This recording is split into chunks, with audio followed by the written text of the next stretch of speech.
ஒன்றியவான் 4வது அதிகாரம் 10வது வசனம். நாம் தேவனிடத்தில் அன்பு கூர்ந்ததினால் அல்ல, அவர் நம்மிடத்தில் அன்பு கூர்ந்து நம்முடைய பாவங்களை நிவர்த்தி செய்கிற கிருபாதர பலியாக தம்முடைய குமாரனை அனுப்பினதினாலே அன்பு உண்டாயிருக்கிறது.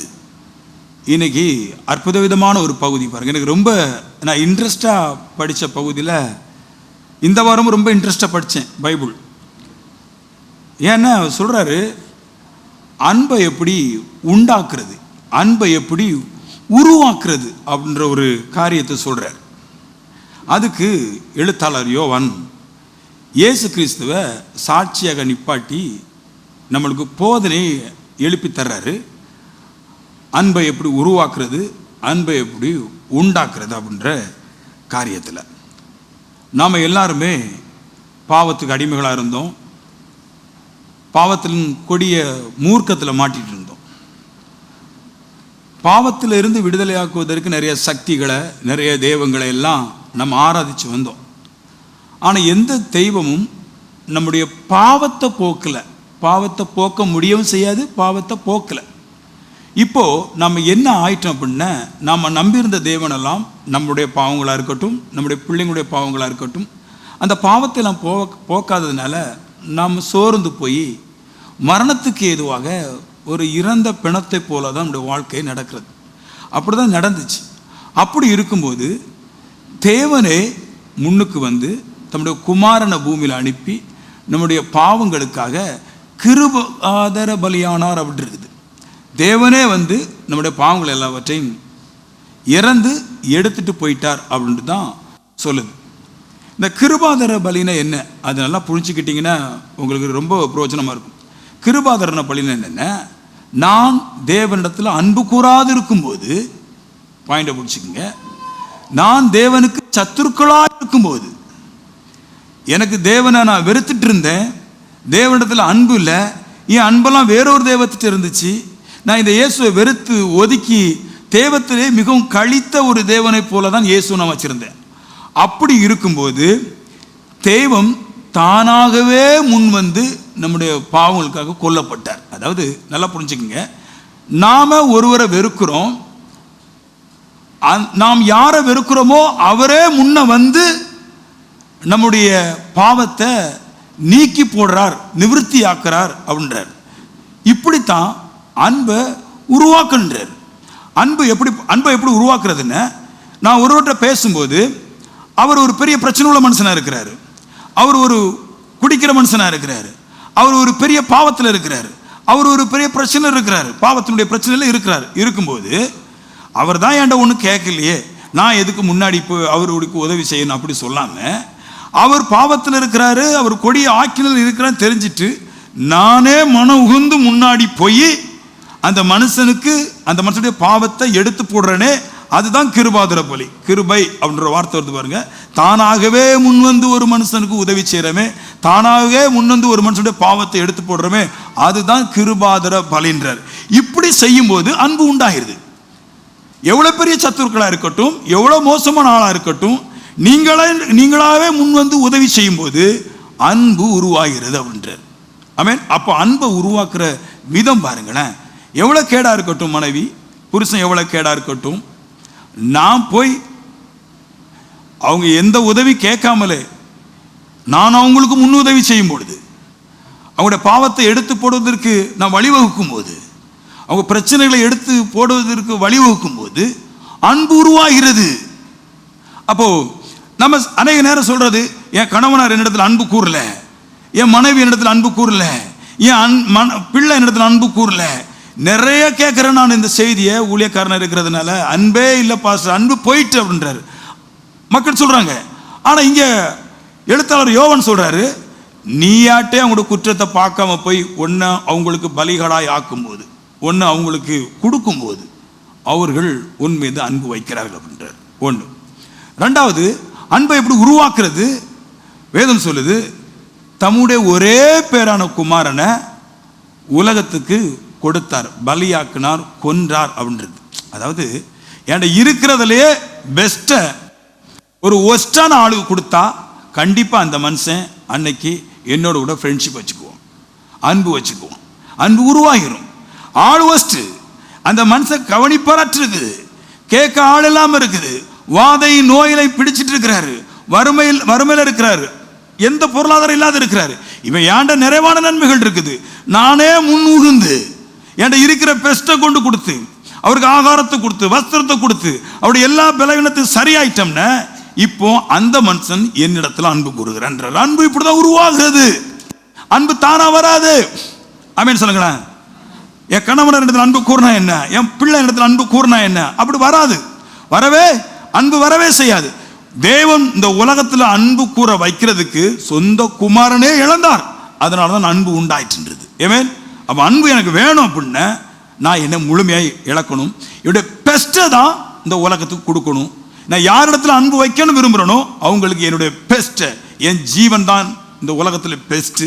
அதுக்கு அடுத்த பொருளாதாரம் அத்தனையும் ஒரு மனுஷனை கொடுக்கும்போது அவன் என்னிடத்துல சிநேகம் வைக்கிறான், ஃப்ரெண்ட்ஷிப் ஆகிறான், அன்பு ஆகிறான். இப்போ எனக்கும் அவனுக்கும் ஒரு நல்ல ஒரு ஐக்கியம் உண்டாகிறதுன்ற. ஆமென். அப்ப அன்பு எப்படி உண்டாகும் சொல்றேன். நம்மகிட்ட இருக்கிற பெஸ்ட்டை ஒருவர் கொடுத்தா, அதுவும் நம்மகிட்ட இருக்கிற பெஸ்ட்டை ஒஸ்டான ஒரு ஆளு கேட்காமல் இருக்கும் போதே அவருக்கு கொடுக்கும்போது அன்பு உருவாகிறது அப்படின்றார்.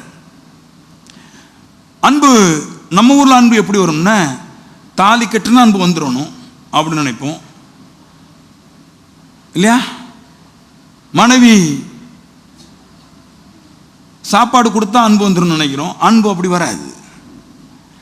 பெஸ்ட்டை மறுபடி சொல்றேன், பெஸ்ட்டை நீங்க யார்கிட்ட கொடுக்குறீங்களோ அங்கே தான் அன்பு உருவாகிறது.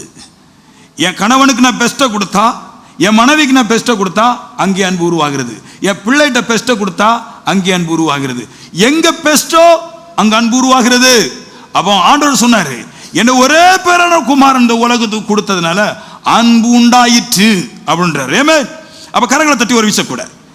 ஏமே நிறைய பேர் சொல்றாங்க இந்த உலகத்துல சிநேகிக்க ஆளே கிடையாது. இயேசு இந்த உலகமே சிநேகிக்குது. அதுக்கு காரணம் அவருடைய பெஸ்ட் அவருடைய இந்த மகா பரிசுத்தத்தை, மகா பெரிய தெய்வத்தை, மகா பெரிய வல்லமையை, மகா பெரிய ஐஸ்வர்யத்தை இந்த உலகத்துக்காக ஓஸ்ட் கையில எடுக்க முடியாத மனுஷனுக்காக கொடுத்தார். உலகமோ பைபிள் சொல்லுது அவருக்கு பின்னாடி போய்விட்டதுன்றது. ஆமென். அப்ப நான் சொல்றேன், அன்பு கிரியேட் பண்றது எப்படின்னு, பெஸ்ட்டை கொடுக்கும்போது அன்பு உண்டாகிறது, ஜீவனை கொடுக்கும்போது அன்பு உண்டாகிறது அப்படின்றார். இந்த உண்மையான அன்பு ரெண்டா பாயிண்ட் போட்டு, இந்த உண்மையான அன்பு பாவத்தை மாற்றுகிறது. இந்த பாவத்தை பற்றி ஏன் இன்னைக்கு அதிகமா பேசுறேன்னா, ஏன்னா பாவங்களை நிவர்த்தி செய்கிற கிருபாதார வழின்றது நல்ல கிடைக்கு இல்லையா? உண்மையான அன்பு பாவத்தை போக்குவதில் அதிக கரிசனை காட்டுகிறது. நல்ல கேளுங்க. என்ன பாருங்களேன். ஒரு கணவன் ஒரு மனைவி, இல்ல ஒரு மனைவி ஒரு கணவன் இல்லையா, அன்பு கூடுறாங்க. இந்த அன்புல உண்மையான அன்பு என்னதுன்னா, கணவன் மனைவியை பாவம் செய்ய விடாமல் பாவத்திலிருந்து, பாவ எண்ணத்திலிருந்து, பாவத்திலிருந்து, பாவ கேரக்டர்லேருந்து மாற்றுவதும், புருஷன் மனைவியை பாவத்தில் விழாக்கூடாதபடி பாவத்தை எடுத்து போடுவதும் தான் அன்புன்றது. அப்ப அன்புனா என்னது? இதுக்கு முன்னாடி சொல்லிட்டு வந்தேன். அன்புனா கொடுக்கிறது ஒண்ணு, அன்புனா மற்றவங்களை வாழ வைக்கிறது ஒண்ணு. அன்புனா மூணாவது பாயிண்ட் சொல்றாரு, என் மனைவியா இருக்கலாம், என் பிள்ளைங்களா இருக்கலாம், மற்றவங்களா இருக்கலாம், அவங்க மேல அன்பு கூர்ந்தா அவங்ககிட்ட இருக்கிற பாவத்தை புடுங்கி போடன்றார். அதுதான் அன்பு. ஏன் அப்படி சொல்றாருன்னு ஒரு அற்புத விதமான வார்த்தை சொல்ல பாருங்களேன். ஏன்னா கேளுங்களேன், நீதிமொழி 14:34 சொல்லுது, பாவம் எந்த மகனுக்கும் இகழ்ச்சி அப்படின்றார். பாவம் எந்த மனுஷனுக்கும் இகழ்ச்சி அப்படின்ற. அதாவது நல்லா கேளுங்களேன், ஒரு மனுஷன் பாவம் செஞ்சுட்டாருங்களா, பாவம் செஞ்ச பின்னாடி நாம் அன்பு கூறுறவருக்கு முன்னாடி நம்ம பாவம் செஞ்சு அந்த பாவத்தை போய் மக்கள் நடுவில் மனுஷர் மத்தியில் சொல்லும்போது அந்த மனுஷன் தான் இனி உலகத்திலே மனுஷனில் தரம் கெட்டவனாய் மாறி போய் விடுகிறான். இந்த உலகம் எதை வச்சு ஒருத்தனை கெடுக்குது, எதை வச்சு ஒருத்தனை கீழே கொண்டு போகுதுன்னு பாவத்தினுடைய அளவை வைத்து தான், நன்மை செய்கிற அளவை வச்சு அல்ல மனுஷன் மேலே போகிறது கீழே வர்றது, முக்கியமாக பாவத்தை வச்சு தான். அதனால தான் அரசாங்கமாக இருக்கட்டும், மனுஷனாக இருக்கட்டும், அரசியலாக இருக்கட்டும், எப்பொழுதுமே ஒரு மனுஷனை தரம் தாழ்த்தி கொண்டு போகிறதுக்கு பாவத்தை தான் கையில் எடுப்பாங்க இல்லையா? அப்போ நான் ஒரு மனுஷன் மேலே அன்பு கூறும்போது அவர் பாவத்தில் சிக்கி இருந்தாருன்னா கண்டிப்பா என்னைக்காவது ஒரு நாள் இகழ்ச்சியா அவர் கீழே போவார். அப்போ நான் ஒரு மனுஷனிடத்தில் அன்பு கூறுறேன், அவர் பாவத்தினால் பிடிக்கப்பட்டு இகழ்ச்சியாக போறான்னு தெரியுது. இப்போ அவர் இகழ்ச்சி ஆகாம இருக்கணும்னா நான் அவருடைய பாவத்தை பிடிங்கி போட்டுட்டோம்னா இப்போ அந்த மனுஷன் ஒரு காலம் இகழ்ச்சியாக மாட்டான்றார். ஆமென். என்னுடைய ஃப்ரெண்ட்ஷிப் எப்படி இருக்கணும், என்னுடைய அன்பு எப்படி இருக்கணும்? ஒருவர் கெட்டு போயிடக்கூடாது இல்லையா? ஒருவர் இயேசு நம்ம மேலே அன்பு கூர்ந்தாரு, நம்ம கெட்டு போயிடக்கூடாது, நரகத்துக்கு போயிடக்கூடாது, நன்மை அடையணும். அதனால தேவன் என்ன பண்ணாரு, நம்ம அவருடைய ஜீவனை கொடுத்து கேட்டு இருந்தோம் எடுத்தார். அப்படி போலதான் நாம ஒரு இடத்துல அன்பு கூறுறோம்னா அவர் அன்பு கூறுறோம் அப்படின்றதுக்கு அடையாளமே அந்த மனுஷனுக்கு பாவத்தை பிடிக்கிட்டா இனி கண்டிப்பா அந்த மனுஷன் இகழ்ச்சி அடைய மாட்டான். ஆமென். ஆமென் சொல்லுங்களேன். இங்கிலீஷ் பைபிள் அழகா வரும் பாருங்களேன். sin condemned any people. பாவம் எந்த மனுஷனுக்கும் வெறுப்பை ஏற்படுத்துகிறது, பாவம் எந்த மனுஷனுக்கும் கண்டனம் ஏற்படுத்துகிறது, பாவம் எந்த மனுஷனுக்கும் ஆக்கினை தீர்ப்பை கொடுக்கிறது என்றார். அப்போ பாவம் என்ன செய்தான்? வெறுப்பு கொடுக்குது இல்லையா? நல்ல மனுஷனா இருப்பாங்க பாருங்க, ஒரு பாவம் செஞ்சிருப்பான், அவன் பாவம், எல்லாருமே பாவம் செய்யறாங்க, ஆனா யார் பிடிக்கப்படுறானோ அப்புறமா அந்த மனுஷனை இந்த உலகம் மதிக்கிறது இல்லை, கையில எடுக்கிறது இல்லை. அப்ப நான் ஒரு ஃப்ரெண்டோட கூட பழகுறேன், அவர் எங்கேயாவது மாட்டிக்கிடுவார், எங்கேயாவது சிக்கிக்கிடுவார் அப்படின்னா அந்த மனுஷனை நான் சரி செய்வது அதுதான் அன்பு. ஆமென். அன்புன்றது நம்ம ஊர்ல மாறி போச்சு. எப்படின்னா நான் ஒருத்தன் கூட அன்பா இருந்தா அவன் எங்கேயாவது யாரையோ கொலை பண்ண போனா நானும் சேர்ந்து போறது, என் நண்பனுக்காக நான் போகணும் பாருங்க. ஒரு ஊர்ல ஒரு பிரச்சனை நடந்து பாருங்களேன். அது எப்படின்னா 2 பசங்க பைக்கில் போயிட்டு இருக்கிறான், போகும்போது முன்னாடி ஒரு பெண்ணு போயிட்டு இருந்துச்சு, அவன் மண்டையில் தட்டிட்டான். சரியா? தட்டின உடனே போலீஸ் பிடிச்சிட்டான், 2 பேரும் போஸ்கோவில் போட்டாச்சு. அப்போ போலீஸு கேட்குறேன், 2 பேரில் யாரடா தட்டுனீங்க? தட்டுனவன் சும்மா இருக்க, சும்மா இருந்தவன் சொல்லிட்டான் நான் தான் தட்டுனேன். டே ஏன்டா நீ சொன்னா? அது என் ஃப்ரெண்டுக்கு வேண்டி நான் தட்டுனேன்னா. உன் ஃப்ரெண்டுக்கு வேண்டி தட்டினாலும் இப்போ உன் கூட இருக்கும்போது இந்த தலையில் தட்டுனா இனி நீ இல்லாத போது வேற எங்கேயா தட்டுவான்.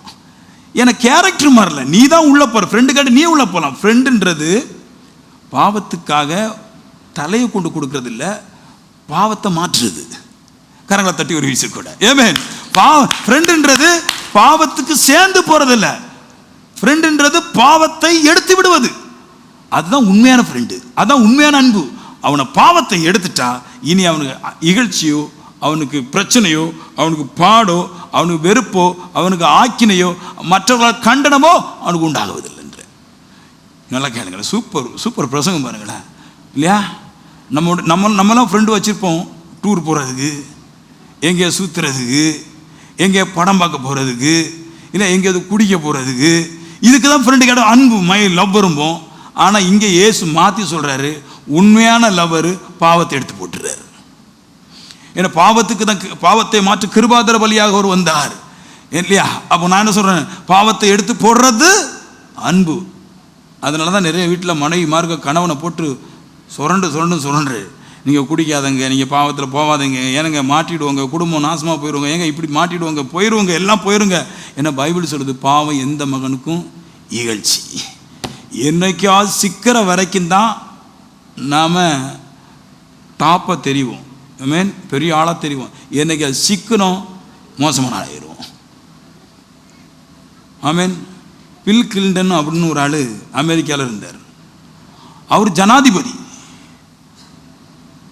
அவர் கூட ஒரு பிள்ளை ஒரு நாள் மோனிஸ்காவின்னு ஒரு பிள்ளை பார்த்துச்சான். அப்புறமா அந்த மனுஷன் ஜனாதிபதி ஆகலை. இந்த மோனிஸ்கா லெவின்ஸ்கியை வச்சு அந்த ஜனாதிபதியையே கீழே இழுத்து போட்டாங்க. அப்புறம் அவரோட வாழ்க்கை போச்சு. இப்போ அவரை பார்த்தா உயிர் இருக்கிறாரு, ஆனால் அவர் ஒரு ஜனாதிபதியாட்டே மதிக்கிறேன் இல்லை. நான் என்ன சொல்கிறேன்னு பாருங்களேன், அந்த பெரிய ஜனாதிபதியையே பாவத்தை கொண்டு மனுஷன் இகழ்ச்சிக்குள்ளே கொண்டு போட்டா நம்மகிட்ட 10 ரூபா இல்லை, கண்டிப்பாக இகழ்ச்சியில் வருவோம். அப்போ அதனால தான் நான் உங்களை சிநேகிக்கிறேன்ற, நான் உங்களை அன்பு கூறுறேன்.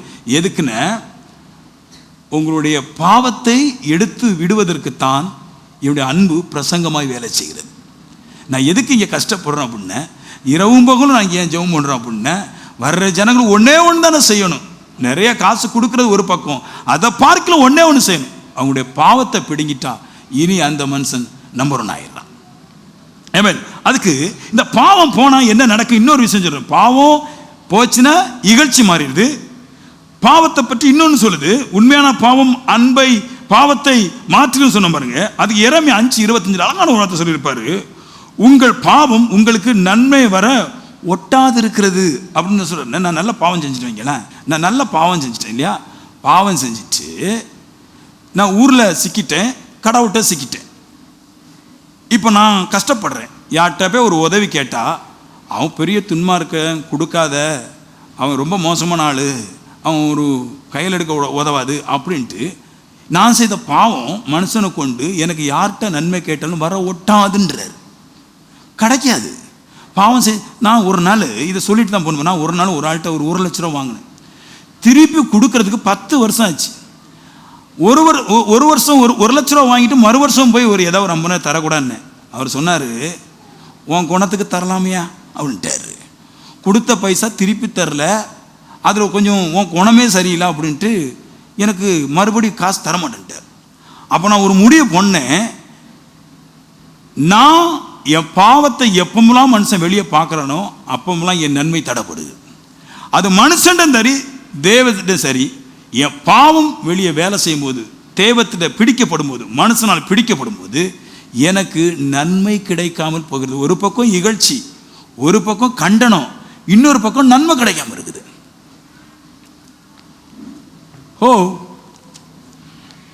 எரேமியா 15:13 சொல்லுது, உன் எல்லா பாவங்கள் நிமித்தம் நான் உங்கள் ஆஸ்திகளையும் உங்கள் பொக்கிஷத்தையும் சூறையாடுவேன். அவர் பேசுறாரு பாருங்களேன். உங்கள் பாவங்கள் நிமித்தமும் உங்களுடைய ஆஸ்தியும் பொக்கிஷங்களும் சூறையாடுவேன் அப்படின்றார். பாவம் ஜாஸ்தி ஆகும்போது கேவலம் வருது, அவமானம் வருது, இகழ்ச்சி வருது, நன்மை போகுது. இது எல்லாவற்றையும் தாண்டி என் ஆஸ்திகளும் பொக்கிஷங்களும் என்னை விட்டு கடந்து போயிருதுன்றார். ஏமேன். நான் என்னதான் ஒரு மனுஷன்ட்ட எவ்வளோதான் அன்பு கூர்ந்தாலும் அவர் பாவத்தில் சிக்கி போனார்னா என் அன்பு வேஸ்ட்டு, அவர் கெட்டு போவது நிச்சயம். ஆமென்.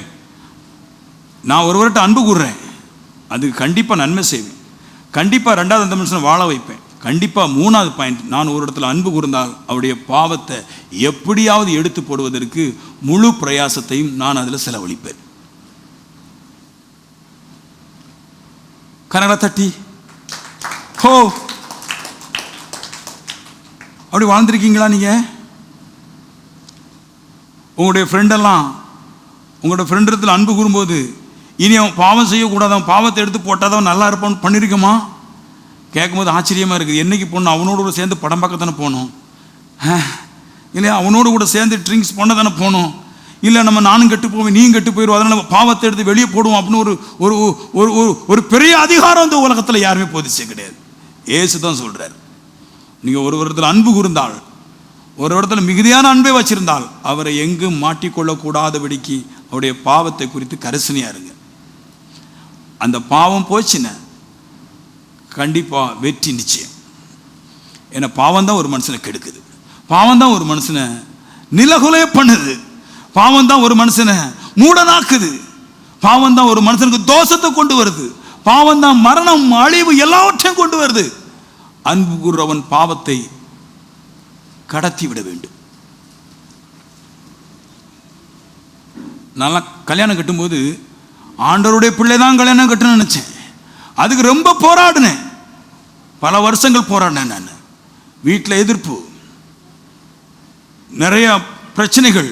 ஏன் ஆண்டவருடைய பிள்ளைய நான் கல்யாணம் கட்டினேன் அப்படின்னா, உலகத்துக்கும் ஆவிக்குரிய பிள்ளைக்கு பிரச்சனை என்ன?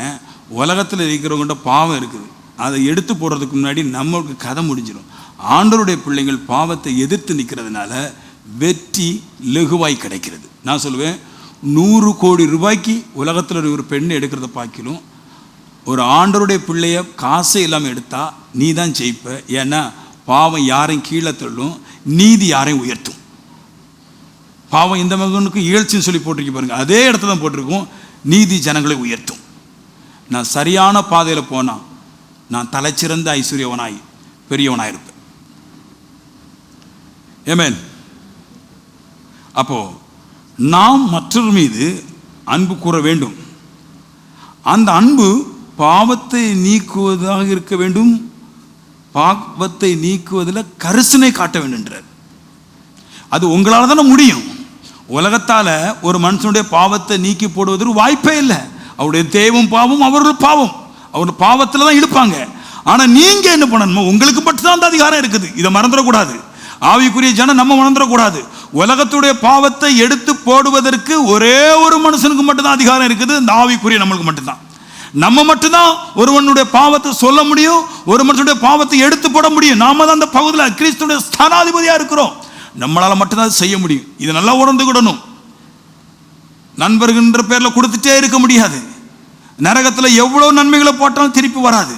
கிணத்துல எவ்வளோ நன்மைகள் போட்டாலும் திருப்பி வராத மாதிரி இல்லையா? கடலில் எவ்வளோ நன்மைகளை போட்டாலும் திருப்பி கிடைக்காது. அந்த மாதிரி தான் பாவியாக இருக்கிற மனுஷன் எவ்வளோ கொடுத்தாலும் அவனுக்கும் பிரயோஜனம் இல்லை, கொடுக்குறவனுக்கும் பிரயோஜனம் இல்லை. ஆனால் கொடுக்குறவன் ஒன்றே செய்யலாம். பாவிக்கும் ஏழைக்கும் கொடுக்குறோமே, அதோடு கூட அவன் பாவத்தை பிடுங்கி போட்டா நம்ம 100 ரூபா கொடுக்குறோம் பாருங்க, அதை பாக்கி 100 லட்சம் கொடுக்குற சமம் ஒரு மனுஷனுடைய பாவத்தை கடத்தி போட்டா. ஏமேன். ஹேய், இருக்கிறீங்களா? ஏமேன். ஹேய். அப்போ நாம் மற்றவர்களை, மற்ற குற்றவாளிகளை குற்றமற்றவனாகவும் துன்மார்க்கனை சன்மார்க்கனாகவும் மாற்ற வேண்டும். யோபு எழுதின புஸ்தகத்தில் அழகான ஒரு பகுதி படித்தேன் பாருங்களேன். ரொம்ப அருமையாக இருந்துச்சு. அதை படிக்க படிக்க எனக்கு ரொம்ப ஆனந்தம், ரொம்ப சந்தோஷம் இருந்துச்சு. அது எப்படின்னா, யோபு புஸ்தகம் இருக்கு பாருங்களேன். அந்த புஸ்தகத்தில் இந்த ஞானம் வேணும், அறிவு வேணும், புத்தி வேணும் அப்படின்றவங்க இந்த யோபு புஸ்தகத்தை படிக்கலாம். ஏன்னா யோபு பலகீனமாக ஆன பின்னாடி யோபோடு கூட சேர்ந்து இருந்தவங்களெல்லாம் பயங்கரமான கிழக்குத்திய புத்திரர்கள். யோபு பெரியவன், ஆனால் யோபுக்கு கீழே இருக்கிறவங்க சகல ஞானத்தையும் அறிந்தவர்கள். இந்த ஞானிகளெல்லாம் ஒருவருக்கு ஒன்று பேசுகிறாங்க. யோபு நோயில் மாட்டிக்கிட்டான், குஷ்டரோகத்தில் மாட்டிக்கிட்டான். இப்போ இருக்கும்போது யோபோடு கூட 5 பேர் சேர்ந்து, 5 ஞானிகள் சேர்ந்து ஒருவருக்கு ஒருவர் பேசுகிறாங்க. பேசும்போது ஒரு வார்த்தையை சொல்கிறாங்க. யோபு 4:7 இருக்கும், குற்றம் இல்லாமல் அழிந்தவன் உண்டோ சொல்கிறாரு. ஒருத்தன் அழிறான்னு வைங்களேன், ஒருத்தன் கெட்டு போகிறான் வைங்களேன், அவன் குற்றம் இல்லாமல் அவன் ஒரு காலம் கெட்டு போக மாட்டான். ஞானியுடைய கண்டிப்பு, ஞானியுடைய அறிவு, ஞானியுடைய புத்தி. நல்லா கேட்டுங்க, குற்றம் இல்லாமல் ஒரு மனிதனும் அழிந்து போகவே மாட்டான். ஞானிகள் சொல்கிறாங்க. எலிப்பாசுங்கிற ஞானி சொல்கிறாரு, குற்றம் இல்லாமல் அழிந்தவன் உண்டோ. அப்போ சொல்கிறாரு, யோபு கெட்டு போய் கிடக்கிறாரு. இப்போ அவருடைய சொத்தெல்லாம் காலி ஆயிடுச்சு, அவருடைய குஷ்டத்தில் பிடிச்சிருக்கிறாரு, அவரால் சாப்பிட முடியல, தண்ணி குடிக்க முடியல. அப்போ எலிப்பாஸ் ஞானி சொல்கிறாரு, ஏன் நீ இந்த நிலவுக்கு வந்த கிழக்குத்திய புத்திரரில் மிகுந்த ஐஸ்வர்யவான், அவ்வளோ பெரிய ஒரு ஐஸ்வர்யவான், இன்னைக்கு தரையில் வந்து நிற்கிறியே, இன்னைக்கு வந்து சாக்கை கெட்டிக்கிட்டு கீழே வந்து சாம்பலில் இருக்கிறியே, இது பாவம் இல்லாமல் நடக்குமோ, குற்றம் இல்லாமல் இந்த நிலைமைக்கு வர முடியுமோன்னு கேட்குறான். அது உண்மை. குற்றம் இல்லாமல் யாருமே ஒரு மனுஷன் கீழே வரவே முடியாது. ஏதாவது ஒரு குற்றம் தான் அவனை கீழே இழுக்கும். இப்போ சொல்கிறாரு எலிப்பா, சொல்கிறாரு, குற்றமற்றவனாக இருந்தால் தேவன் தண்டிக்கவே மாட்டாரே, நீ உன்னை தண்டிக்கிறார் அப்படின்னா குற்றம் உள்ளவனாக இருக்கிற. இதுக்கு தான் அன்பு சொல்லுது. அன்பை உருவாக்குற விதத்தை சொல்லுது.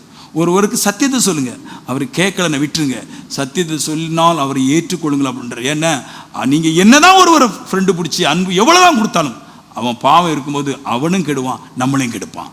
இப்போ நான் அன்பு கூறுற ஒரு மனுஷன், நான் ஒரு ஃப்ரெண்டாக இருக்கிறேன், யாரோடத்துல அன்பு கூறுறனோ அவனோட பாவத்தை மட்டும் குறைச்சி ரெடியூஸ் பண்ணி அவனை சரியாக்கிட்டோம்னா அவனும் நல்லாக போகிறான். அவனை முயற்சி பண்ணி பாவத்திலேருந்து கட்டுப்படுத்துகிற நானும் நல்லாக போகிறேன். ஹலோ, எல்லாரும் யோசிக்கிறாங்க, இப்படிமா பிரசங்கம் உண்டு? எனக்கெல்லாம் நிறைய லட்சம் தர்றாங்க வாங்கலாம். நான் கேட்பேன், எதுக்கு இவ்வளோ லட்சம் தரீங்க? உண்மையாட்டு சொல்லுவாங்க, பாஸ்டர் விஜயகுமார் செய்த உபதேசத்துக்கும் தீர்க்க தரிசனத்துக்கும் அற்புதங்களுக்கும் இவ்வளோ தந்தா பத்தான்னு சொல்லுவாங்க சில பேர். ஏன்னா அவங்கள அந்த அளவுக்கு நான் மாற்றி வச்சிருக்கிறேன். வேலையிலும் சரி, தீர்க்க தரிசனம் சரி, கேரக்டர்லும் சரி, அவங்கள மாற்றி வச்சிருக்கிறதுனால இப்படி ஒரு தன்மை நம்ம செய்யலான்ற எண்ணம் வருது. ஒரு மனுஷனை செம்மையாக்கிட்டோம்னா அதில் கிடைக்கிற ஆசீர்வாதம் உலகத்தில் வேற எங்கேயுமே கிடைக்காது. ஒரு மனுஷனுடைய இருதயத்திலிருந்து ஜீவ ஊற்று புறப்படுன்றார். அது யாருன்னா பரிசுத்தமாக்கப்பட்ட மனுஷனுடைய இருதயத்தில் ஜீவ ஊற்று புறப்படும். ஒரு உண்மையான, நான் ஒருவனை உண்மையாட்டே பரிசுத்தவனாக மாற்றிருந்தா அவனிருந்து வருகிற ஆசீர்வாதங்கள் எனக்கு போதுமானவைகளாக இருக்கும். ராஜி பாஸ்டர், நான் சபை தொடங்கும் போது ராஜி பாஸ்டர் ஒரு வார்த்தை சொன்னார், பாஸ்டர் உங்களுக்கு சபையை நடத்த தேவன் 2-3 பேரை சபையில் நிப்பாட்டுவார்னார். நான் கேட்டேன், எப்படி நிப்பாட்டுவார் அப்படின்ட்டு. நீங்கள் பிரசங்கம் பண்ணும்போது அவங்களுக்கு அது பிடிக்கும் போது அவங்க மாறுவாங்க, அன்னையிலேருந்து செழிப்பு உங்களுக்கு உண்டாயிரும். சேம் உங்களுக்கு அதே தான். ஒருவனை நீங்கள் பரிசுத்தவனாய் மாற்றும் போது அவனுக்குள்ளாயிருந்து வருகிற ஜீவ ஊற்று உங்களை திருப்தியாக்கும். ஆமென். அன்பு கூறுங்க. உங்களுடைய அன்பு கூறுதல் ஃபர்ஸ்ட் கொடுங்க, வாழ வைங்க. 3வது அவனை செம்மை செய்யுங்க, குற்றமற்றவனாய் மாற்றுங்க. துன்மார்க்கனை சன்மார்க்கனாய் மாற்றுங்கன்றார். சன்மார்க்கனம்னா நீதிமனாய் மாற்றுங்கன்ற, நல்லவனாய் மாற்றுங்க. ஓ, அந்த வார்த்தையில் இருக்கு. சன்மார்க்கன் அதம் பண்ணப்பட்டது எப்போ கேட்கிறாரு. என்னைக்காவது நீதிமன் மடிந்து போனதை பார்த்திருக்கிறீங்களா? அப்ரைட் என்னைக்காவது டிஸ்ட்ராய் பண்ணப்பட்டதை பார்த்திருக்கிறீங்களா? நல்ல ஒரு மனுஷன் கெட்டு போனதை பார்த்திருக்கிறீங்களா? இல்லையே. அப்படின்னா நீங்க ஏன் மற்றவங்களை நல்லவனாய் மாற்ற மாட்டேன்னுன்றீங்கன்ற? ஏன் ஒருத்தன் குற்றம் செய்யும் போது அவனை தண்டிக்கிறீங்க கேட்கிறார். ஒருத்தன் குற்றம் செய்து அவனை கொல்றதுனால யாருக்கு என்ன லாபம் கிடைக்க போகுது? அந்த குற்றவாளியை நல்ல பரிசுத்தவனாய் மாற்றும் போது தான் லாபம் கிடைக்கின்றார். துன்மார்க்கனை சன்மார்க்கனை மாற்றும் அந்த அளவுக்கு ஆவிக்குரிய கேரக்டர் என்ற வேணும். ஆமென். வெள்ளை போடுறதுனால கேரக்டர் வராது. நேற்று ஒரு தகப்பன் எனக்கு ஒரு ஃபோனை போட்டு, நான் இந்த சபைக்கு பெயிண்டெல்லாம் அடிச்சுட்டு இருக்கிறோம், கருப்பு ஃபோனை போட்டு ஒரு 1/2 மணி நேரம் ரொம்ப அழுதார். ரொம்ப அழுதுகிட்டே இருக்கிறாரு. நான் கேட்டேன், என்னையான்னு கேட்டேன். அப்போ அவர் சொன்னார், என் மகளுக்கு 30 வயசு பாஸ்டர். நான் சொன்னேன், ஒரு 4 மாதத்துக்கு முன்னாடி ஃபோன் பண்ணியிருக்கலாம் அப்படின்னு. சரி, இப்போ என்னதான் பிரச்சனை? உங்கள் பிரசங்கம் சூப்பராக இருக்குது. உண்மை பாஸ்டர்னார். என்னன்னு?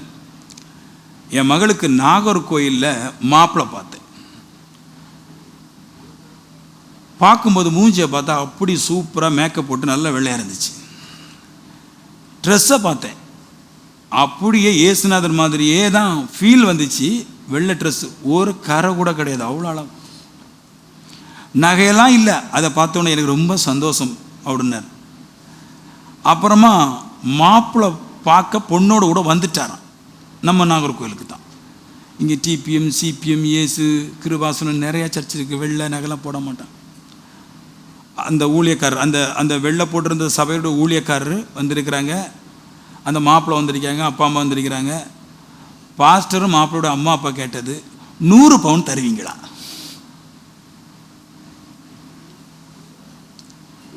100 பவுன் தந்தீங்கன்னா நாங்கள் 100 பவுன் தந்தீங்கன்னா சம்பந்தம் ஓகே. அப்போ அவர் ஃபோன் பண்ணி சொல்கிறாரு, நான் ஒரு இந்து, நான் ரட்சிக்கப்பட்டேன். ஏன் தெரியுமா ரட்சிக்கப்பட்டேன்? நான் ஆட்டோ ஓட்டினேன். பைபிள் வாசிக்கும்போது உலகத்திலேயே இப்படிப்பட்ட அன்பின் புஸ்தகம் பார்த்ததே இல்லை, கிடையவே செய்யாது. எல்லா புஸ்தகத்துலேயும் அற்புதம் நடந்துச்சு, அடையாளம் நடந்துருந்துச்சு. ஆனால் எல்லா தெய்வங்களும் ஆளுக்கு 10 பொண்டாட்டி வச்சிருக்கிறான். அவர் அப்படியே சொன்னார், 5 மொழி தெரியும் எனக்கு, ஆனால் கிறிஸ்தவத்தில் மட்டும்தான் அந்த தெய்வத்துக்கு திருமணமே இல்லாமல் பரிசுத்த வாழ்ந்த ஒரே ஒரு தெய்வம். அந்த தெய்வத்தை படிக்கும்போது அவரை போலவே தான் அந்த ஜனங்கள் இருப்பாங்கன்னு நான் வந்தேன். வந்து பார்த்தா அவருக்கு விரோதமாக இருக்கிறாங்க எல்லாரும். ஆனால் சொல்கிறாங்க பாருங்க, நாங்கள்லாம் ஒரு பயங்கர பரிசுத்தவான்கள், நாங்கள் தெய்வத்தை நல்லா அன்பு வச்சிருக்கிறோம். அன்புனாலே என்னன்னு தெரில. இந்த சத்தியம் இந்த சர்ச்சை விட்டு எங்கேயும் கேட்க முடியாது. அன்புனாலே மற்றவங்களை வாழ வைக்கிறது, அன்புனாலே கொடுக்கிறது. அன்புனாலே ஒரு மனுஷன் கெட்டு போனான், அவன் பாவத்தை கரெக்டாக பார்த்து அவனுக்காக நான் செத்தால் அவன் பாவத்தை விடுவான், அந்த பாவத்திற்காக நான் மறிக்கவும் துணிவது தான் அன்புன்றார். அதனால சர்ச்சுன்றது கலர் சம்பந்தப்பட்டதில்லை. சர்ச்சுங்கிறது தேவ வசனத்துக்கும் என் ஹார்ட்டுக்கும் சம்பந்தப்பட்டது. அதுதான் சர்ச்சுங்கிற அப்படிப்பட்டது. நான் இதைத்தான் செய்வேன் சர்ச்சில். என்னால் முடிஞ்ச அளவு ஒருவனை வாழ வைப்பேன், என்னால் முடிஞ்ச அளவு ஒருவனுக்கு கொடுப்பேன். அது எல்லாவற்றையும் தாண்டி அதிகமாக நான் பிரயாசப்படுறது, ஒரு மனுஷனுடைய பாவத்தை எப்படியாவது நம்ம கரைச்சி விட்டுட்டா கண்டிப்பாக பாவம் இல்லைன்னா நீதி தான் செய்வான், வாழ்வான். நீதிமான் என்றென்றைக்கும் பிழைப்பான். நீதிமானுடைய விசுவாசம் பெருசு. நீதிமான் விசுவாசத்தினாலே பிழைப்பான். பாவத்தை மட்டும் பிடுங்கி விட்டுருங்கன்றார். ஏன் பாவம் போகல? ஏன் நம்மளோட நண்பர்கள் நம்ம சபைக்கு கூப்பிட்டு ஏன் சர்ச்சுக்கு வரல? நம்மளோட தாயை கூப்பிட்டு ஏன் வரல? நம்ம தகப்பனை கூப்பிட்டு ஏன் வரல? ஏன் வரலன்னா, நீங்க அவங்க பாவத்தை போக்குவதற்கு நீங்கள் உங்களை முதலாவது சரியாக்கவில்லை. நீங்க பாவமற்றவனாய், நீங்கள் குற்றமற்றவனாய் இருக்கும்போது தான் அவர்கள் குற்றமற்றவர்களாக மாறுவார்கள். நாம கொடும் பாவிகளாக இருக்கும்போது இன்னொரு மனுஷன் மாற்றத்தை எதிர்பார்க்க முடியாது. ஆமென். என் சுபாவம் நல்ல மாதிரி மாறி இன்னொரு மனுஷனை எப்படியாவது நான் ஐஸ்வர்யவனாய் மாற்றணும் அப்படின்னா பாவத்தை பிடிக்கி போடணும். இன்னைக்கு இருந்து இதை மூவ் பண்ணுங்க, இதை மூவ் பண்ணுங்க. நான் ஒருவர்கிட்ட பேசும்போது ஒரு பாவத்தை மட்டும் அவர் சரியாகிட்டா போதும், காசை கொஞ்சம் கொடுங்க, நிறைய கொடுங்க, உங்கள்கிட்ட இருக்கிறபடி கொடுங்க. அதையும் தாண்டினது 1000 முறை நம்ம காசு கொடுத்தாலும் அவன் மனம் திரும்பலன்னு அவனுக்கு பிரயோஜனம் இல்லை. ஆனால் ஒரே ஒரு முறை அவன் மனசு திரும்ப இருதயம் வந்துடுச்சுன்னா நீ காசு கொடுக்க வேண்டிய அவசியமே கிடையாது. அந்த ஹார்ட், நல்ல மைண்டு. என் ஃப்ரெண்டு நல்லாகணும். நான் என்னுடைய அண்ணனுக்கு அடிக்கடி காசு கொடுத்துட்டே இருப்பேன். அவர் பேர் ரூபர்ட். இப்போ கொடுக்குற கிடையாது. 15 நேரம் 20 நேரம் ஃபோன் அடிப்பார், கொடுக்க மாட்டேன். நான் அள்ளி கொடுப்பேன், கொடுக்க மாட்டேன். எதுக்குன்னு, எப்படி கொடுத்தாலும் அப்படி தான் போகுது, எவ்வளோ கொடுத்தாலும் இப்படி தான் போகுது. அப்போ கொடுக்கலன்னு ஒரு நாள் கேள்வி கேட்க வருவார். என்ன, உடன் பிறந்த சகோதரனுக்கு உதவி செய்யக்கூடாதுன்னு கர்த்தர் சொல்லியிருக்கிறாருன்னு வருவாங்க. நம்ம ஊரில் அப்படி தான் வருவாங்க இல்லையா? உடன் பிறந்த சகோதரிக்கு உதவி செய்யக்கூடாதா, உடன் பிறந்த சகோதரனுக்கு உதவி செய்யக்கூடாதுன்னு வருவாங்க. நிறைய செய்து பார்த்தாச்சு, உடனே இல்லை, யாரும் இருக்க மாட்டாங்க. ஆனால் ஒன்று கரிசனை எனக்கு பைபிளில் கற்றுக்கிட்டேன். எந்த மனுஷனுக்கும் பணம் கொடுக்குற நல்லது, அதை தாண்டி அவன் எதனால் கெடுறனோ அதை பிடுங்கி போட்டால் அவனு கிட மாட்டான். கரங்களை தட்டி ஒரு இசை கூட ஒரு நாளைக்கு வந்து கேட்பார், ஏன்பா ஏன் நீ அண்ணனுக்கு காசு தரல? நான் சொல்லுவேன், எதனால நீ கெட்டு போறியோ அதை எடுத்து விட்டுறேன். வா வந்து இதில் வந்து கேட்டுட்டேரி, இதில் இருந்து கேட்டுட்டேரி தேவ வசனத்தை. உனக்கு ஒரு நாளை புத்தி பிறக்கும். இந்த வேஷமாய் நான் மனுஷன் அலைஞ்சு தெரியாமல், பைபிள் சொல்கிற மனுஷன் வேஷமாய் அலைந்து திரிகிறான், இருதயத்தை முழுவதும் கவர் பண்ணி பொல்லாப்ப வச்சு திடுறான். என்னைக்கு இருதயத்தை ஒரு மனுஷன் பரிசுத்தத்துக்கு நேராக, நீதிக்கு நேராக, சன்மார்க்கத்துக்கு நேராக, ரைட்டுக்கு நேராக திரும்புறானோ அன்னைக்கு அவனை போல ஒரு பெரிய செல்வம் இந்த பூமியில் கிடையாது. நீங்க நினைக்கிறீங்களா தேவன் கொடுறக்காரன் நினைக்கிறீங்களா? பைபிள்ல சொல்ற ஊழியக்காரங்க சொல்ற மாதிரி கர்த்தர் தண்டிப்பார் நினைக்கிற? கிடையவே கிடையாது. என் பாவம் என்னை தண்டிக்கிறது, தெய்வம் தண்டிக்கிறவர் இல்லை. பாவம் செய்யும் போது பிசாசு தண்டிக்குது. ஆமென். தேவன் மோசமான ஆள் போட்டிருக்குது, மனுஷனுக்கு அல்ல, பிசாசுக்கு. பிசாசுக்கு தேவன் மோசமான ஆள். முன்னாடி பாருங்க, எங்கள் ஊரில் செங்கூரில் சண்டை போடுவாங்க. எங்கள் ஊருக்கும் எங்கள் ஊர் பக்கத்தில் பொழிக்கிறன்னு ஊர் உண்டு. அவங்க மேட்டுக்கு மேலே இருப்பாங்க, நாங்கள் கீழே இருப்போம். கல்லெல்லாம் தூக்கி போடுவாங்க. மண்டையில் வந்து உளும் பாருங்க, நிறைய பேருக்கு அப்படியே ஃபுல்லாக ரத்தம் தக்காளி சட்டி மாதிரியே ஓடும், கையில் அடிப்பட்டுலாம் வருவான். ஆனால் எங்கள் அம்மா கொஞ்சம் அறிவு கூட சொல்லுவாங்க, அந்த பொழிக்கிற காரங்க கல்லை தூக்கி மேலே போடுறாங்க, கல் கரெக்டாக குருசடி வரைக்கும் வரும். மகனே குருசடி பக்கத்தில் போயிடாத, போனால் உன் தலையிலையும் விழும். சேம் கடவுள் சொல்கிறாரு, என்னுடைய அக்கினியை பிசாசுக்கு நேரம் போடுறேன், அதான் பாவத்துக்கு மேலே போடுறேன். நீ பாவத்தோடு கூட நின்றுட்டேன்னா உன் தலையில் தான் விடும். ஹலோ, புரியுதானே சொன்னது? நம்ம ஏன் கெட்டு கிடக்க தெரியுது உங்களுக்கு? ட்ரெஸ்ஸை வச்சு நகை வச்சு நோ, என் ஹார்ட் இன்னும் பாவத்தில் பெரிய படுகிறதுனால அந்த பாவமானது எனக்கு பிரச்சனைகளையும் இகழ்ச்சிகளையும் வறுமைகளையும் நோய்களையும் வாதைகளையும் எனக்குள்ளாக ஏற்படுத்துகிறது. என் நண்பன் கெட்டு கிடக்கிறான். சான்ஸ் நான் யாரை கூப்பிட்டான்னு சொல்லுவேன். ஃபர்ஸ்ட்டு சொல்லுவேன், 5 லட்ச ரூபா தாங்க பாஸ்டர், 10 லட்ச ரூபா தாருங்க, தர்றேன். ஏன் தெரியுமா அதை கேட்குறாங்க?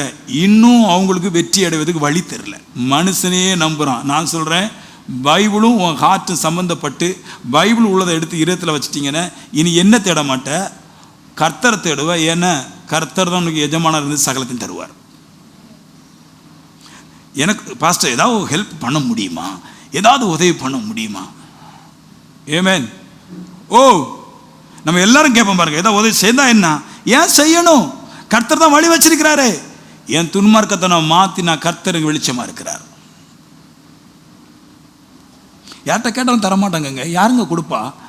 ஒவ்வொரு மனுஷனும் ரொம்ப கஷ்டப்பட்டு இருதயத்தை பிழிஞ்சு சரீரத்தை பிழிஞ்சு தனக்காக சேர்த்து வைக்கிற பைசா போய் எனக்கு தானா யார் தருவா? தரமாட்டோம். யாரும் கொடுக்கறது நியாயமும் கிடையாது. உங்களுக்கு வழியே இல்லைன்னா தான் அந்த நீங்கள் மனுஷனை தேடணும். உங்களுக்கு வழி இருக்குது. ஒவ்வொரு மனுஷனும் வெற்றி பெறதுக்கு வழி இல்லைன்னா தான் இன்னொரு மனுஷனை தேட உங்களுக்கு வழி இருக்குது. துன்மார்க்கனை சன்மார்க்கனை மாற்றுங்க, பாவிய நீதிமனாவை மாற்றுங்க, பொல்லாதவனை பரிசுத்தவனாய் மாற்றுங்க. அந்த மனுஷன் உங்களுக்கு உதவி செய்வான். தேவன் உங்களுக்கு உதவி செய்யும்.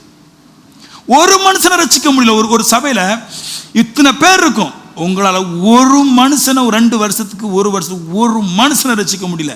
ஏன்னா உங்களுக்கு விஷயம் தெரிய மாட்டேங்குது. நீங்கள் எப்படி தான் கூப்பிடுங்க, சர்ச்சுக்கு வாங்க, நல்லா இருக்கும், நல்லா தான் இருக்குங்க, இந்த பார்த்தா அழகாக தான் இருக்கும். இனி அடுத்த மாதம் பார்த்தா தூள் கிளப்பும், நல்லா தான் இருக்கும். எல்லாமே 5-5 லட்சம் ரூபாய்க்கு பொருள் நல்லா தான் இருக்கும். நல்லா இருந்தால் நல்லா இருக்குன்னு சொல்லுவான், அவ்வளோதான். ஆனால் ஒருத்தனுடைய பாவத்தையே நீங்கள் மாற்றிட்டீங்கன்னா நீங்கள் நல்லா இருப்பீங்க. இப்போ நான் இப்படி நல்லா இருக்கிறேன், சேஃப், உங்களை செம்மையாக்குறேன், நான் நல்லா இருக்கிறேன். சரி, இப்போ விஷயம் தெரிஞ்சிருச்சு. ஞானிகள் எல்லாம் ஒவ்வொன்றும் சொல்லிட்டே இருக்கிறாங்க. குற்றம் இல்லைன்னா யாரும் கெட்டு போக மாட்டான், குற்றம் உள்ளவன் கெடுவான். உலகத்தில் ஐஸ்வர்யவனா இருக்கிற ஜாதி ஒன்னே ஒன்றுதான், ஆவிக்குரிய ஜாதி மட்டும்தான். பட்டயத்தை வச்சுக்கிட்டு சண்டை போடாமல் இருக்கிறதும் ஆவிக்குரியவன் தான். இது அற்புத விதமான ஒரு புஸ்தகம். இது அப்படியே என்னை மாற்றும், இதை கேட்குறவங்களே மாற்றும், என்னத்தை வேணாலும் மாற்றும். ஞானிகள் ஒன்று இருந்தால் அவர்கள் பைபிளில் தான் இருக்கிறாங்க. அந்த ஞானிகள் எல்லாம் உலகத்தில் இருக்கிற ஞானிகள் அல்ல, அவர்கள் துன்மார்க்கர்கள். பைபிளில் இருக்கிறது எல்லாமே ஞானிகள். இந்த ஞானிகள் நம்மளுக்காக அவருடைய ஞானத்தை விரிதாய் பரத்தி வச்சிருக்கிறாங்க. இதை படித்து செல்வந்தனாய் மாறுங்க, இதை படித்து சுகமுடையவனாய் மாறுங்க, இதை படித்து பெரியவனாய் மாறுங்கன்றது. இதை யாரும் அதிக கரிசனை கொடுக்கறது கிடையாது, இதை பார்க்கறதே கிடையாது, இதை படிக்கிறதே கிடையாது. இதுதான் ஒரு மனுஷனை பெரியவனாய் மாற்றுது. தாவீது சொல்வார், வேதம் என் மனமகிழ்ச்சியாக இருந்தால் நான் துக்கத்திலேயே அழிந்து போயிருப்பேன். இங்கே எல்லாரும் துக்கத்திலேயே அழிகிறாங்க. ஞானி சொல்றாரு, ஞானியுடைய அப்பன் சாலமோன் ஞானி, சாலமோனுடைய அப்பா பெரிய ஞானி. அவர் சொல்றாரு, எல்லாரும் துக்கத்திலேயே அழிகிறாங்க, ஆனால் ஒன்று இருக்குது, எல்லாரையும் மனமகிழ்ச்சி ஆக்குறது ஒன்று இருக்குது, வேதம். வேதம் என் மனமகிழ்ச்சியாக இராதிருந்தால் நான் துக்கத்திலேயே அழிஞ்சு போயிருப்பேன். என்ன சொல்லுதான் வேதம்? உங்களை அப்படியே பெரிய மனுஷனாய் மாற்றுது. நீங்கள் எது வந்தால் மகிழ்வீர்களோ அது வாங்கி தருகிறது என்றார். இப்படி ஒரு ஞானம் எனக்கு வந்திருக்குது. மற்றவர்களை பரிசுத்தப்படுத்தும் போது நான் பிரகாசிக்கிறேன். இந்த பைபிளெல்லாம் கற்றுக்கிட்டேன். நான் இன்னையிலிருந்து அதை கற்றுக்கிட்டேன். நான் இன்னொருத்தனை நல்லவன் ஆக்கும்போது நான் ஐஸ்வர்யவனாக ஆகிறேன். கரங்களை தட்டி பேலாமா ஏ ஹோ. நம்முடைய ஃப்ரெண்டெல்லாம் கரெக்டாக யார் கெட்டவனோ அவன்கிட்ட தான் ஃப்ரெண்டே சேருவோம். யார் பொல்லாதவனோ என்னென்ன கேடெல்லாம் இருக்குதோ அவன் தான் நம்மளுக்கு ஃப்ரெண்டு. எங்கெல்லாம் தப்பு செய்ய முடியுமோ அவன் தான் நம்மளுக்கு ஃப்ரெண்டு. ஆனால் ஆமென்.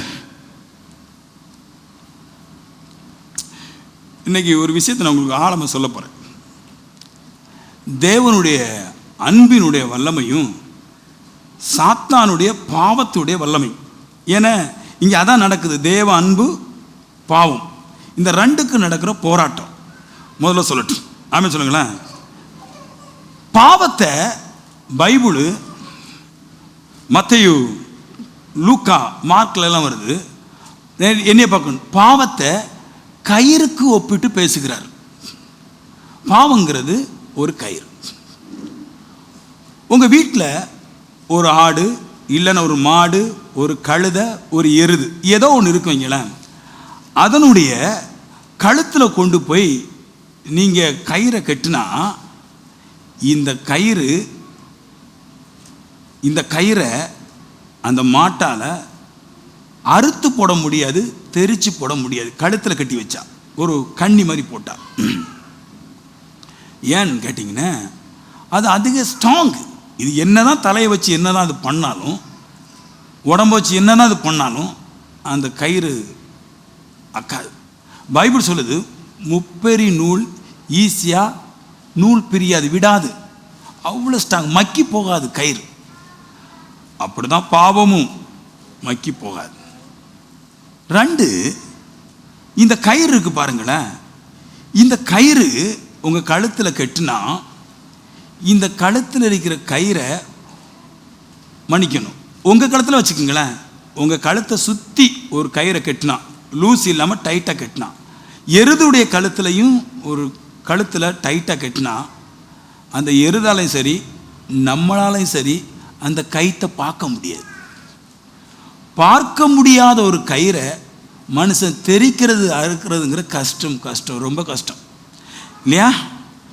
மனுஷனாவது சரி சொரிதுன்னு எதை பிடிச்சி இழுத்துடலாம். ஆனால் கயிறு அக்கக்கூடாத கயிறுனா இழுத்தாலும் அக்காது, மாட்டிக்குவான். எருதுக்கும் கழுதுக்கும் அப்படித்தான். அதோடைய கழுத்தில் கயிறை நல்லா கட்டி விட்டுட்டு சரியாக சுற்றி விட்டிங்கன்னா அது பார்க்க முடியாதனால அக்க முடியாது. 3வது சொல்லுது, இந்த கயிறு இருக்கு பாருங்களேன், கழுதையுடைய கழுத்தில் எருதுடைய கழுத்தில் கயிறை சுற்றி கட்டுனா அதுக்கு கட்டு எங்கே இருக்குன்னு தெரியாது. நல்லா புரிஞ்சுக்கணும். அற்புத விதமான ஒரு பிரசங்கத்துக்கு போகிறோம். இதுதான் பிசாசுடைய வல்லமை. எப்படின்னு இதை விளக்கி சொல்கிறேன் பாருங்களேன். லூக்கா 13வது அதிகாரத்தில் அற்புத விதமான ஒரு பாயிண்ட் இருக்கு, என்னைய பார்க்கணும். அது என்ன சொல்லுதுன்னு, அங்கே 18 வருஷமாக நிமிர முடியாத ஒரு கூனின்னு உறுதி வர்றான். அப்போது 18 வருஷமாக அவளை பிசாசு கட்டி வச்சிருந்துன்ற. 18 வருஷம் ஒரு நோயில் இருக்கிற மனுஷி அந்த நோயிலிருந்து மாற முடியல, அந்த கட்டிலேருந்து மாற முடியல. கட்டில் அங்கே வருது வார்த்தை, கட்டிலேருந்து மாற முடியல. ஏன் அப்படின்னா இந்த மனுஷனால அந்த கட்டை தெரிக்க முடியலை, அவிழ்க்க முடியல. நல்லா புரிஞ்சுடுங்க. பாவம் ஒரு மனுஷனுக்கு மேலே ஒரு நோயையோ ஒரு வறுமையோ கொண்டு போட்டால் அதை ஒரு காலமும் மனுஷனால் அதை தெரிச்சு ஓடவே முடியாது. அதுக்கு தான் 18 வருஷமாக கூனியாக இருந்த ஸ்திரியை பற்றி பேசுது. 18 வருஷம் எவ்வளவோ எக்ஸசைஸ் பண்ணியிருப்பா, எவ்வளோ டாக்டர்கிட்ட போயிருப்பா, எவ்வளோ பயிற்சி பண்ணியிருப்பா. ஆனால் அவளால் பிசாசு கட்டியிருந்த கட்டில் இருந்து அவளால் நிமிர முடியல. அப்போது ஒன்று தெரியுது, பிசாசுடைய கட்டை இந்த உலகத்தில் யாரும் அவுத்து போடுவதற்கு சக்தியே இல்லை. அவுக்க முடியாதுங்கிறது 2வது பாயிண்ட் சொல்கிறேன். அது சொல்லுது வசனத்தில் இல்லையா, அந்த கயிறுக்கு ஒரு வார்த்தை சொல்லுது, ஆவின்ற ஒரு வார்த்தையை போடுது. அந்த இடத்துல கயிறும் ஆவியும் ஒன்று. நல்லா கேட்டுருங்க. உங்கள் கழுத்தில் கிடக்கிற நெருக்கி கிடக்கிற கழுத்தில் கிடக்கிற கயிறை நீங்கள் பார்க்க முடியாது. அப்படி போல் கழுதைக்கு சுற்றி போட்டிருக்கிற கயிறை கழுதை பார்க்க முடியாது. எருதுடைய கழுத்தை சுற்றி போட்டிருக்கிற கயிறை எருது பார்க்க முடியாது. அப்படித்தான் பிசாசு நம்மளை கட்டி வச்சிருக்கீங்களா, அந்த கட்டை நம்மளால், அந்த கயிற்றை நம்மளால் பார்க்க முடியாது. ஏன்னா அது ஆவியாக இருக்குது, ஆவி மறைவானது. அப்போ ஆவி மறைவாக இருந்து நம்மளுக்குள்ளே இருந்து நம்மளை கட்டி போடும்போது அந்த கட்டையும் சரி அந்த ஆவியும் சரி நம்ம பார்க்க முடியாதனால அது அவிழ்க்கவே முடியாது. நல்லா கேட்டுங்க. இன்னும் இதில் ஒரு ஸ்பெஷல் வித்தியாசம் என்ன, கயிறுடைய கட்டை எருது பார்க்க முடியாது போல பிசாசு நம்மளுக்கு ஒரு கட்டு தந்திருக்கும் போது, ஒரு நோய் தந்திருக்கும் போது, அந்த நோய் அதோட முடிச்சு எங்கே இருக்குன்னு கண்டே பிடிக்க முடியாது. பிசாசு அப்படி நிறைய நோய் கொடுத்துருக்கு. இந்த அம்மா வளைஞ்சு போயிருந்தா, கூனி இல்லையா, எந்த சைடில் நோய் இருந்துன்னு யாரும் கண்டுபிடிக்க முடியல. அப்படிலாம் நிறைய நோய் இருக்கு பாருங்க. இந்த உலகத்தில் சுகர்னு ஒரு பெரிய நோய் இருக்கு பாருங்க. இந்த நோய் எங்கே தான் இருக்குன்னு கண்டே பிடிக்க முடியாது. செக் பண்ண முடியுது அளவை மட்டும்தான். ஆனால் அது எங்கே தான் இருந்து உருவாகுது, எப்படி தான் அது மனுஷனை வேலை செய்யுது, அது எப்படி தான் மனுஷனுடைய சதையை அப்படி ரத்த ஓட்டம் எல்லாம் ஆக்குது, கண்டுபிடிக்க முடியல. நோய் இருக்கிறத கண்டுபிடிக்கிறாங்க, ஆனால் அது எந்த பார்ட்ஸில் இருக்குன்னு யாராலும் கண்டுபிடிக்க முடியாது. அப்படித்தான் பிசாசு உங்களுக்குள்ள இருந்தா உங்க வறுமையும் சரி, உங்க வாதையும் சரி, உங்க நோயும் சரி, உங்க பிரச்சனையும் சரி, உங்களால் மாற்றவே முடியாது. ஏன்னா பிசாசு உங்களால் பார்க்க முடியாது. ஆனால் தெய்வத்துடைய வல்லமை, தேவனுடைய அன்பின் வல்லமை என்னதுன்னு, தெய்வம் இப்படி 18 வருஷமாய் தன்னால் முயற்சி செய்து முடிஞ்சும் முயற்சி பண்ணியும் நோயை மாற்ற முடியாமல் இருந்தபோது பாவத்திலிருந்து ஸ்திரிய தேவன் வந்து தொட்ட உடனே, அவருடைய அன்பு தொட்ட உடனே அந்த மனுஷன் சரியாயிட்டான். நான் ஒன்னே ஒன்று புரிஞ்சுட்டேன் இதுல இருந்து, அன்பினுடைய வல்லம் என்னதுன்னா, உண்மையான ஒரு மனுஷன், அன்புள்ள மனுஷன் ஒருவருடைய இருதயத்தை தொடர அளவுக்கு அவருடைய இருதயத்தில் அன்பு இருந்தா எந்த துன்மார்க்கனும் மாறுவான். எப்படிப்பட்ட பாவியும் மாறுவான், அன்பு செய்கிறவன் சரியான பவர்ல இருந்தான். இவர் தொட்ட உடனே பிசாசுக்கு தெரிஞ்சது, இந்த மனுஷன் மேல தேவன் அன்பா இருக்கிறார், அதனால இது நீ இங்கே இருக்க அதிகாரம் இல்லை என்று அது ஓடிவிட்டது. அவன் நேர வந்தான்றது. அப்படித்தான் அன்பு, உண்மையுள்ள அன்பு, உண்மையான அன்பு உங்ககிட்ட இருந்தான். அந்த அன்புக்கு நிகராட்டு பிசாசுடைய வல்லமை வேலை செய்யல. தேவன் அன்பாகவே இருக்கிறார் ஏன் பைபிள் சொல்லுதுன்னு, அந்த அன்பு தொடும்போது உள்ள இருக்கிற பிசாசுக்கு நடுக்கம் உண்டாகுது. என் அன்பு ஒரு மேல வைக்கிற அன்பு உண்மைன அந்த மனுஷன் நடுங்க ஆரம்பிச்சிடறான். அவனுக்கு வேண்டி எதை கொடுக்க ஆரம்பிப்பான், சாகவும் துணிவான். என் அன்பு அவ்வளவு பவர் உள்ளது, அவ்வளவு ஆற்றல் இருக்கு அதுல. ஏமேன். அன்புக்கு அவ்வளவு பவர், ஆற்றல்.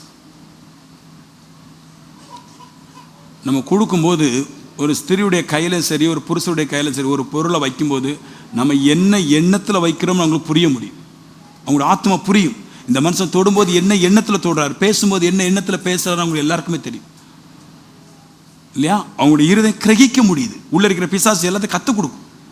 இப்போ நீங்க வைக்கிறது உண்மையான, உங்களை கரம் வைக்கிறதில் உண்மையான அன்பா இருந்தால், இச்சையே இல்லாமல் பாவமே இல்லாத அன்பா இருந்தால், பிசாசு உள்ள இருந்து ஓட ஆரம்பிக்கும்.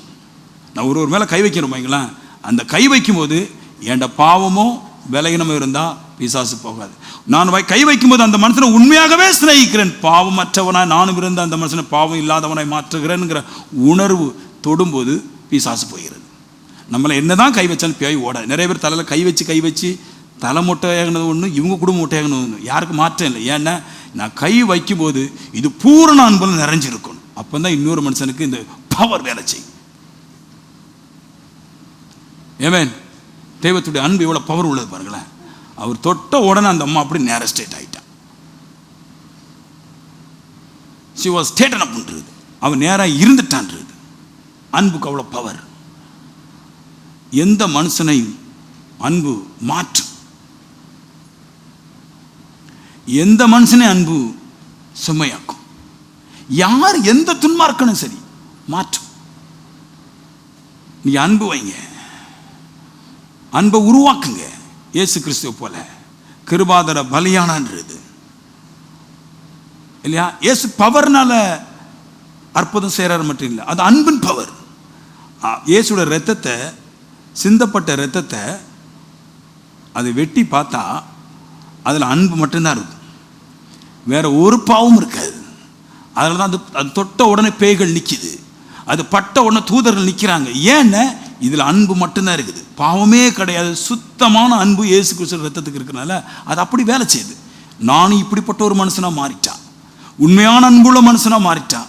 எந்த மனுஷன் என்னிடத்துல இச்சை பிரவேசிக்காமல் இருந்தால் நான் கை வைக்கும்போது அற்புதம் நடக்கும். அந்த எண்ணங்கள் அடிப்படையில் தான் உள்ள இருக்கிற பிசாசு விடன்மா வேண்டான் இருக்கு. தேவ அன்புக்கு அவ்வளோ பவர், மனுஷ அன்புக்கும் அவ்வளோ பவர் இருக்குது.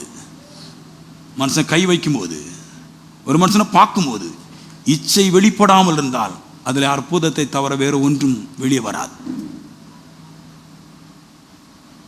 ஹோ ஏமேன். எல்லாரும் அப்படி ஷாக்கா போயிருக்கிறீங்க. சில பேர் நினைக்கிறாங்க நிறைய மாங்குன்னு ஜெபம் பண்ணி அற்புதம் செஞ்சிடலாம். கிடையாது. மாங்குன்னு ஜெபிக்கணும், சதா காலங்களில் ஜெபிக்கணும் பைபிள் சொல்லுது. அண்ணாள் அநேக மணி நேரம் வந்து ஜெபம் பண்ணான்றது. வேலைக்கிழமை சொன்னேன், ரொம்ப நேரம் வந்து ஜெபம் பண்ணான், ஜெபங்கள் கேட்கப்பட்டுச்சு. ஆனால் ஒரு வார்த்தை சொல்லுவாள், அந்த வார்த்தையை கேட்கும்போது என் மைண்டில் சே ஒரு ஆவிக்குரிய ஸ்திரீனா இப்படி இருக்கணும். அந்த ஸ்திரீ சொல்லுவா, 3 நேரம் சொல்லுவா, நான் உமக்கு அடிமை, நான் உமக்கு அடிமை. இந்த வார்த்தையை கேட்ட உடனே தீர்க்கதரிசியுடைய இருதயம் குழம்பிட்டு அவர் சொல்லுவார், அடுத்த வருஷம் இதே நாள் நீ எதற்காக கண்ணீர் வடிக்கிறியோ இனி அந்த கண்ணீர் வராதபடி கர்த்தர் பாதுகாப்பார். அந்த அடிமை, அந்த வார்த்தை இருக்கு, தெய்வத்துக்கு அடிமை, நான் தேவனுடைய பிள்ளை, வேலைக்காரன், நான் சுத்தமான மனுஷி அப்படின்றான்.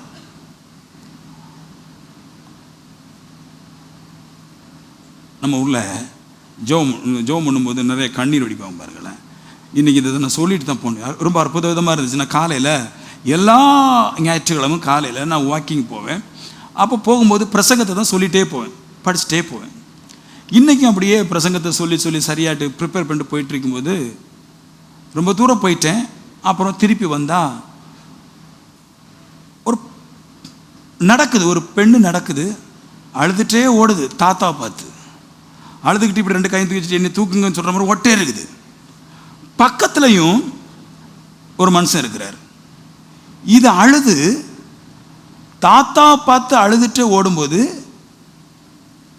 பக்கத்தில் இருக்கிற மனுஷனை பார்த்துட்டு அழுது, ஆனால் அழுது இங்கே இந்த மனுஷனை பார்த்து அழுது, தாத்தா பார்த்து அழுது, ஆனால் இந்த மனுஷன்கிட்ட போய் கையை விரிச்சிட்டு போய் என்னை தூக்குங்க சொல்லல, ஆனால் தாத்தா கிட்ட ஓடி போய் அழுதுட்டு என்னை தூக்குங்க சொல்லுது. அப்போ தான் எனக்கு ஒன்று புரியுது, அழுறதுனால பிரயோஜனம் இல்லை.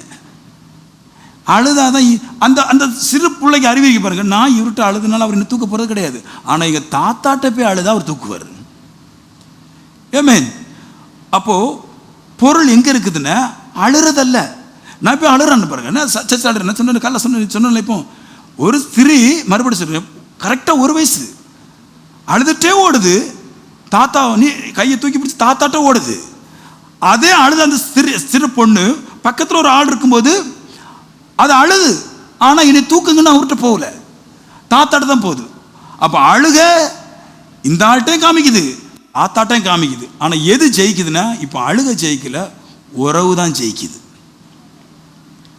ஆமீன். அழுகிறதுனால தூக்குவாங்கன்னா பக்கத்தில் இருக்கிற ஆள் தூக்கிருக்குமே, ஆனால் இந்த பொண்ணு பக்கத்தில் இருக்கிற ஆள்கிட்ட போக கூட செய்யல, அவரும் தூக்கம் வரல, யார் பெத்த பிள்ளையோ அழுதுன்னு விட்டாரு. ஆனால் தாத்தா என்ன பண்ணிட்டாருன்னா, ஐயோ என்னுடைய பேத்தியா இருக்குது அப்படின்னு ஓடி போய் கட்டி தூக்கிட்டார். அப்போ நான் சொல்கிறேன், அன்பு தான் ஜெயிக்கும், அழுக ஜெயிக்காது. அழுறவங்களுக்கும் தெரியும் யார்கிட்ட போய் அழுதாலும் விஷயம் கிடைக்காது. நான் யாரிடத்துல அன்பு வைக்கிறேனோ அவங்ககிட்ட போய் அழும்போது தான் எனக்கு வெற்றி கிடைக்கிறது. அப்போ நான் அன்புடைய ஆழம் அகலம் உயரம் என்னதுன்னு, நான் என்ன பண்ணுறேங்கிறது முக்கியம் இல்லை, நான் அன்பு செய்யன்றேன். ஏமேன். இருக்கிறீங்களா? ஆனால் நான் சொன்ன அன்பை உங்களால் செய்ய முடியாது.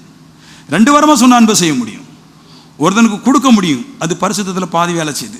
இன்னொரு மனுஷனை வாழ வைக்க முடியும், அது என்னோட உபதேசத்தில் முக்கியமான அடிப்படை கருத்து. ஆனால் இன்றைக்கி சொன்ன அன்பு சான்ஸ் இல்லை.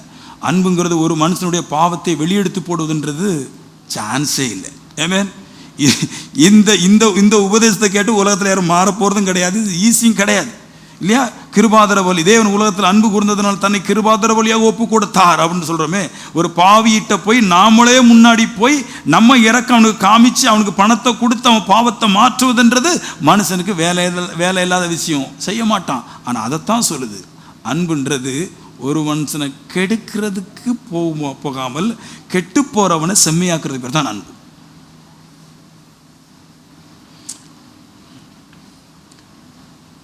நான் சொல்லுவேன், நித்திய ஜீவன் கொஞ்சம் கம்மி தான் நிறைய பேர் போகிறது. ஏன்னா நான் பரிசுத்தமாக இருக்கிறதே பெரும் பிரச்சனை. இன்னொரு மனுஷத்தில் அன்பு கூறுன்னு சொல்கிற இடத்துல இன்னொரு மனுஷனுடைய பாவத்தை மாற்றி சொல்கிறதுங்கிறது கொஞ்சம் கஷ்டமாக இருக்குது. பட் அதை பண்ணினா தானே போக முடியும். நான் அதை ட்ரை பண்ணுறேன். முடிஞ்ச அளவு மனுஷனோட கூட பேசுகிறத கட் பண்ணிட்டேன். யாருக்கும் நம்ம யார்கிட்ட பாவம் செய்யக்கூடாதுன்றதுக்காக. மேலே நான் அதுக்கு பின்னாடி என்ன பண்ணுறேன் அப்படின்னா, சர்ச்சை நம்பி வர்றவங்களை எப்படி அது பாவத்தில் இருந்து மாத்திரன்னு ரொம்ப கஷ்டப்படுறேன். அதுக்கு சரியான பாதையெல்லாம் அவங்களுக்கு எடுத்துட்டு சொல்லிட்டே இருக்கிறேன். நீங்கள் அன்புள்ளவர்களாக இருந்தால்தான் இன்னொரு மனுஷனுடைய பாவத்தை மாற்ற முடியும். நீங்கள் கொடுக்கிறவர்களாய், நீங்கள் பரிசுத்தம் உள்ளவங்களா நீங்கள் அமைஞ்சா மட்டும்தான் இந்த சம்பவம் நடக்கும். ஆமேன்னு சொல்லுங்களேன். அற்புத விதமான ஒரு பகுதி பாருங்க. அவர் இந்த பெங்களூரில் இந்த மனுஷன் என்ன சொன்னார்ல, பேசுகிற சொல்கிறாரு, பாஸ்டர் நீங்கள் மட்டும்தான் பிரசங்கத்தை வெளுத்து வாங்குறீங்க அப்படின்றார். அவருக்கு 5 பாசை தெரியுது, அவரும் பெந்தகோஸ்துக்காரர் தான். நான் சொன்னேன், என்ன வெளுத்து வாங்குறேன்னு? இல்லை உண்மையே பாஸ்டர், நான் அவர் பெந்தகோஸ்துக்காரர் தான் சொல்கிறார். உண்மையில் பாஸ்டர் சொல்கிறேன், இங்கே உண்மையான ஆவிக்குரிய யாருமே கிடையாது அப்படின்னார். அது உண்மை பாருங்கள். நான் வந்து அதை நான் ஏற்றுக்கொள்கிறேன். உண்மையான ஆவிக்குரியவே கிடையாது. அவர் சொல்கிறார், உண்மையான ஆவிக்குரியன்றது பைபிள் முழுக்க அன்பு தான் பிரதானம். யார்கிட்ட ஒரு ஆள்கிட்ட இருக்குறீங்க சொல்லுங்கள் ஆவிக்குரிய மனுஷன்ட்ட? நம்ம பவியமாக மூஞ்ச வச்சுக்கிடுறோம், சீட்டில் அழகாக அமர்ந்துருக்கிறோம், நல்லவங்கள மாதிரி போகிறோம் வாரமே தவிர பக்கத்தில் ஒருவன் அடிபட்டு கிடக்கான், சாப்பாட்டு இல்லைன்னு அவனுக்கு கொடுக்குறதும் கிடையாது. ஒரு பாவியை பார்த்துக்கிட்டு ரொம்ப மோசமான மனுஷன் சொல்லிட்டு தானே போகிறோம். பாவத்தை மாற்றக்கு நம்மகிட்ட அன்பு இல்லையே, அப்போ நம்ம ஆவிக்குரியவன் இல்லையே, இல்லையா? 30 வருஷமாக ஒரு சர்ச்சில் ஒரு பொண்ணு இருக்குது பாருங்களேன். அவர் சொல்கிறார், 30 வருஷமாக நான் சர்ச்சுக்கு போகிறேன் பாஸ்டர், 30 வருஷம் போகிறேன் என் சர்ச்சில், இது வரைக்கும் என் பெண்ணுக்கு யாருமே 30 வயசாகியும் கூட பெரிய பெரிய கோடீஸ்வரர் இருக்கிறாங்க, யாரும் கூட ஒரு 50,000 தந்து உங்கள் பிள்ளைங்களுக்கு எதாவது கல்யாணம் பண்ணி எடுத்து கொடுக்கூடாதா, ஏன் இத்தனை வயசு வரைக்கும் வச்சிருக்கணும், ஒரு ஆள் கேட்டது கிடையாது. ஏன்னா கொடுக்கணும் பாருங்கள். நம்ம கேட்டு ஏன் நம்ம அதை சுமந்து தீர்க்கிறது அப்படின்னு நினைக்கிறேன். அதுதான் கிறிஸ்தவம். கிறிஸ்தவத்துடைய வேலை 2 தான். ஒன்று மனுஷனுடைய பாவத்தை மாற்றுவது, இன்னொன்று கொடுப்பது. இதுதான் கிறிஸ்தவம், இது ஆவிக்குரிய தன்மை. இது எங்கே இருக்குதோ அவன் செழிப்பான். இதில் ஒரு முக்கியமான ஒரு பகுதி இருக்கு பாருங்களேன், ரொம்ப அருமையான பகுதி இந்த அன்புல, இல்லையா? லூக்கால சொன்ன அந்த கூனியை பற்றி பேசுகின்றது. இயேசு ஜெபாலயத்தில் போய் பிரசங்கம் பண்ணுறார். நல்லா கேட்கணும். பிரசங்கம் பண்ணும்போது நிறைய வியாதிஸ்தர்கள் இருந்தாங்க. ஆனால் இந்த ஸ்திரியை மட்டும்தான் முன்னாடி கூப்பிட்டார். அந்த பெண்டாக இருந்த ஸ்திரியை முன்னாடி கூப்பிட்டு அவளுக்கு சுகத்தையும் கொடுத்துட்டார், இல்லையா? இயேசு வந்தது அப்படி அதுக்கு தான் வந்தார், பாவத்தை நீக்கி அவங்கள ரட்சிப்பை கொடுக்க தான் வந்தார். அந்த வேலை இங்கே நடந்துச்சு. பரிசேயர் சதுசத்துக்கெல்லாம் ஒரு கேள்வி, ஓய்வு நாள் எப்படி அற்புதம் செய்யலாம் அப்படின்ட்டு. அப்போ ஆண்டவர் சொல்லுவார், கழுது எருதோ குண்டியில் விழுந்தால் நீங்கள் கூட்ட மாட்டீங்களா, எடுக்க மாட்டீங்களா, குண்டில் விழுந்து அதுக்கு சாப்பாடு தேவைன்னு காட்ட மாட்டீங்களா, இதெல்லாம் பேசுகிறாரு பாருங்க. கழுதைக்கும் எருதுக்குமே நீங்கள் கேட்குறீங்க, அதுக்கெல்லாம் நீங்கள் வந்து சாப்பாடு கொடுக்குறீங்க. ஏன் அப்படின்னா அதன் மேலே நீங்கள் அன்பு வச்சிருக்கிறீங்க, உங்களுடைய பொருள், அதனால் அன்பு வச்சிருக்கிறீங்க, அதனால் அதுக்கு ஓய்வு நாளாக இருந்தாலும் தீவனம் போடுறீங்கள்ல. அப்போது 18 வருஷமாக அவ்வளோ நோய் பிடிச்சிருக்குது. ஆமேன். 18 வருஷம் நிமிர முடியாத. ஏமேன். ஆனால் அந்த ஸ்திரியை பார்த்து ஒரு வார்த்தை கருத்து சொல்லுவார், அவள் வந்து ஆபிரகாமுடைய குமாரத்தி அப்படின்பார். பாருங்களேன், தேவனுடைய அன்பு இந்த அற்புதம் எப்படி செய்யுதுன்னு. ஆபிரகாமுடைய குமாரத்திக்கு நான் அற்புதம் செய்யாமல் இருக்கிறது நியாயமானு கேட்குறார். நிறைய பேர் சர்ச்சுக்கு வருவாங்க, ஆனால் யாரும் ஆபிரகாமுடைய குமாரத்திகளாக கிடையாது. தான் பிரச்சனை. இவன் வந்து ஆபிரகாமுடைய குமாரத்தி. நிறைய பலகீனம் இருக்குது. இவளை ஃப்ரெண்டில் கூப்பிட்டு இவளை குணமாக்குறார். ஏன் கேட்டால் சொல்கிறாரு, இவளோட ஆபிரகாம் குமாரத்தி. அவர் தீர்க்கதரிசி, நம்மளோட 1000 மடங்கு பவர் ஜாஸ்தி. எப்படி கண்டுபிடிச்சாருன்னு, 18 வருஷம் அவள் வந்து நிமிர முடியாத கூனி. ஆனால் ஒரு ஓய்வு நாளையும் தேவனை ஆராதிக்காமல் விட்டது கிடையாது. ஆபிரகாம் யாருன்னு விசுவாச வீரன். இந்த அம்மா விசுவாசத்தை எதில் காமிக்குதுன்னு, நான் கூனியாக இருந்துட்டு போட்டு, ஆனால் கர்த்தரை ஆராதிக்கிறதுல என்னைய மாதிரி ஒரு விசுவாசி யாருமே இருக்கக்கூடாதுன்றான். அதனால தான் அவர் சொல்கிறாரு, இவள் ஆபிரகாமுடைய குமாரத்தி, விசுவாச வீரருடைய பிள்ளை, விசுவாச வீராங்கனை இவ. ஏன்னா ஆள் தான் கூனியாக இருக்கிறா, விசுவாசம் குன்றி போகல. ஆள் குன்றி போயிருக்கிறா, விசுவாசம் குன்றி போகல. விசுவாசம் குன்றி போகலன்னா அந்த மனுஷனுக்கு மேலே என் அன்பு வேலை செய்யும். ஓ ஏமேன். அப்போ விசுவாசம், அப்போ தேவன் வர்றார். நல்ல கேளுங்க, இப்போ தான் பாயிண்ட் போகிறோம். அஜித்தனை ஒரு ஃபோட்டோ காட்டினார், ஒரு பிக்சர் காட்டினார். அதை ஒரு கருப்பு மனுஷன் தென்கொரியாக்காரன் கடந்து கத்துறான், ஃபூலிஷ் ஜீசஸ், ஏசு முட்டாள் அப்படின்றார். என்னன்னு அப்போ இவர் சொல்றாரு, நான் பாவத்தினால தான் நல்லா இருக்கிறேன், ஏன் பாவத்தை எடுக்க வர்றார்?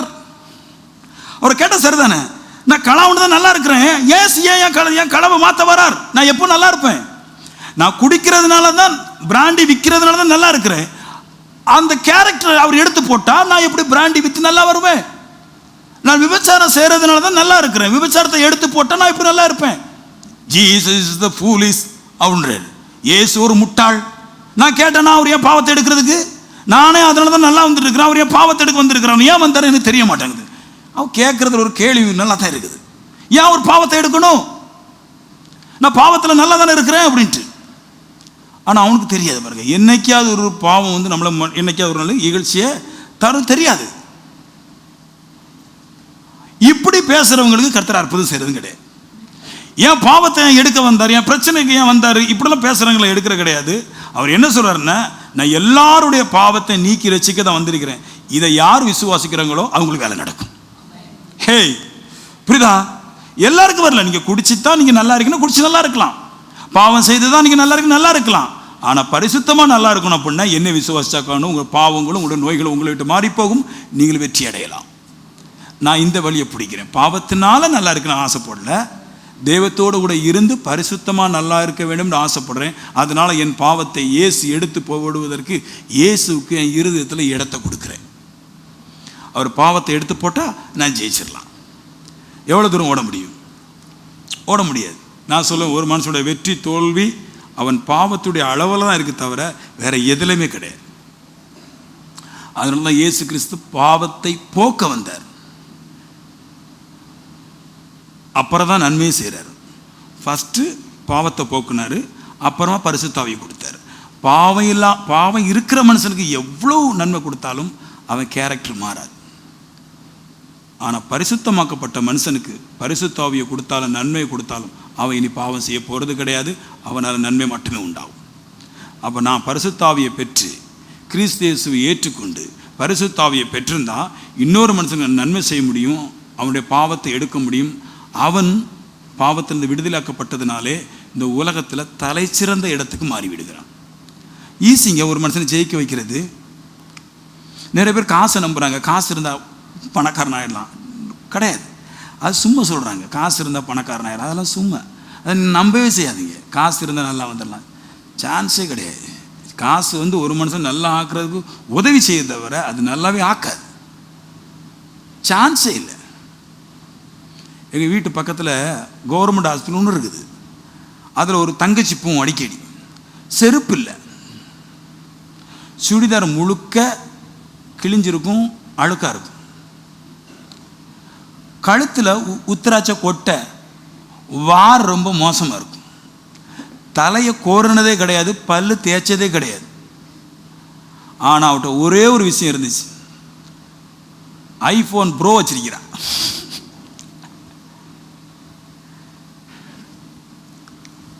நான் பார்த்துட்டு தான் இருக்கிறேன், அப்படியே பார்த்துட்டு.